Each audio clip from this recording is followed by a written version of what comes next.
बिस्मिल्लाहिर्रहमानिर्रहीम। अस्सलाम वालेकुम। आप देख रहे हैं फ़ितरत चैनल और फ़ितरत चैनल में आपका सिलसिला है तिब्ब फ़ितरत, और तिब्ब फ़ितरत में आज का दूसरा लेक्चर। पिछले लेक्चर में हम इल्म तिब्ब की तारीफ़ को जान चुके, इल्म तिब्ब के मकसद को जान चुके, इल्म तिब्ब की बुनियादी किस्मों को जान चुके। यानी पिछले सिलसिले में हमने जाना कि इल्म तिब्ब की दो इक़साम हैं, एक तिब्ब इल्मी और दूसरी तिब्ब अमली। फिर हमने जाना कि तिब्ब इल्मी में हम बुनियादी चीज़ों का यानी चीज़ों का बुनियादी इल्म हासिल करते हैं, और तिब्ब अमली में हम ये बात जानने की कोशिश करते हैं कि जो इल्म हमने हासिल किया उस पर अमल कैसे करना है। तो आज के सिलसिले में हम उसी सिलसिले को आगे बढ़ाते हुए ये जानने की कोशिश करेंगे कि तिब्ब इल्मी और तिब्ब अमली को क्या मज़ीद किसी इक़साम में भी तकसीम किया जाता है या कि इतना ही है। तो आइए हम बढ़ते हैं इस सिलसिले की तरफ, आज के नए टॉपिक की तरफ। तो इसमें हम जानेंगे कि तिब्ब इल्मी और तिब्ब अमली की मज़ीद तकसीम क्या है। तो जानिए प्यारे तलबा इकराम, तिब्ब इल्मी जो है, तिब्ब इल्मी को मज़ीद 4 किस्मों में तकसीम किया जाता है। तिब्ब इल्मी की मज़ीद 4 किस्में हैं। उनमें से पहली किस्म है अमूर तबैया का इल्म। अमूर तबैया का इल्म, अमूर तबैया क्या है, इंशाअल्लाह इन पे हम आगे चल के बड़ी डिटेल के साथ बात करने वाले हैं। आप सिलसिलों को देखते रहिए तो इंशाअल्लाह आपको ये सारा इल्म बहुत जल्द हासिल हो जाने वाला है। उसके बाद अगली किस्म है हालात बदने इंसान, यानी तिब्ब इल्मी की पहली किस्म है अमूर तबैया का इल्म। उसके बाद दूसरी किस्म है बदने इंसान के हालात, और तीसरी किस्म है इल्मुल असबाब।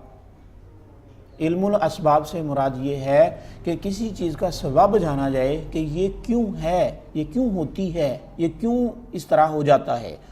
तो ये इल्म भी हम आगे चल के अगले सिलसिलों में हासिल करने वाले हैं बड़ी डिटेल के साथ। उसके बाद इसकी चौथी किस्म है इल्मुल अलामात।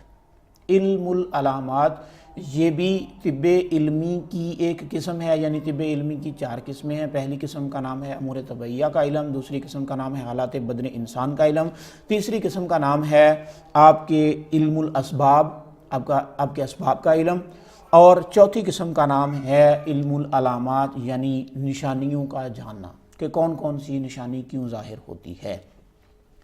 तो ये सारे सिलसिले हम बड़ी डिटेल के साथ अमूर तबैया पे भी बात करेंगे, उसके बाद हालात बदनी इंसान पे भी बात करेंगे अगले सिलसिलों में। उसके बाद हम इल्मुल असबाब पे बड़ी डिटेल के साथ बात करेंगे, और उसके बाद हम इल्मुल अलामात पे भी बड़ी तफसील के साथ बात करने वाले हैं आइंदा आने वाले सिलसिलों में।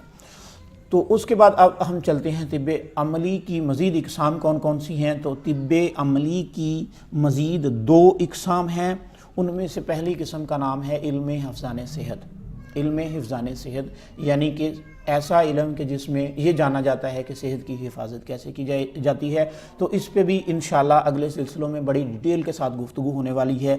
आप इन सिलसिलों से जुड़े रहिए। उसके बाद इल्म तिब्ब अमली की दूसरी बड़ी किस्म है इल्मुल इलाज।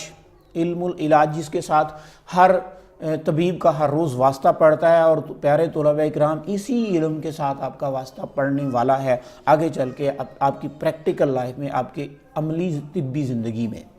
तो रोज़मर्रा की ज़िंदगी में हर रोज़ आपका मरीज़ों के साथ वास्ता पड़ेगा, तो आपके लिए सबसे बुनियादी बात है इल्मुल इलाज। तो इस पे भी हम अगले सिलसिलों में डिटेल के साथ बात करेंगे। तो अब मैं आपको एक पैराग्राफ के ज़रिए तफसील इसकी समझा देता हूँ कि इल्म तिब्ब जो है, इल्म तिब्ब की 2 किस्में हैं, तिब्ब इल्मी, दूसरी किस्म का नाम है तिब्ब अमली। और फिर जब हम मज़ीद आगे बढ़ते हैं तो तिब्ब इल्मी की 4 बड़ी इक़साम हैं, जिनमें इल्म अमूर तबैया पहली किस्म, इसमें हम डिटेल के साथ बात करेंगे। इल्म हालात बदन, इस पे भी हम बड़ी डिटेल के साथ आगे चल के बात करेंगे। और तीसरी किस्म है इल्मुल असबाब, इस पे भी हम बड़ी बेहतरीन सिलसिले रिकॉर्ड करेंगे। और उसके बाद इल्मुल अलामात। ये 4 किस्में हैं, दोबारा से गिन लें। इल्म अमूर तबैया, इल्म तिब्ब इल्मी की पहली किस्म, दूसरी किस्म इल्म हालात बदन, तीसरी किस्म इल्मुल असबाब, और चौथी किस्म इल्मुल अलामात। यानी तिब्ब इल्मी की 4 बड़ी किस्में हैं, इल्म अमूर तबैया, इल्म हालात बदन, इल्मुल असबाब और इल्मुल अलामात। और तिब्ब अमली की 2 बड़ी किस्में हैं, जिनमें से पहली किस्म का नाम है इल्म हिफ़्ज़ान सेहत, जिसे हाइजीन भी कहते हैं, और दूसरी बड़ी किस्म का नाम है इल्मुल इलाज।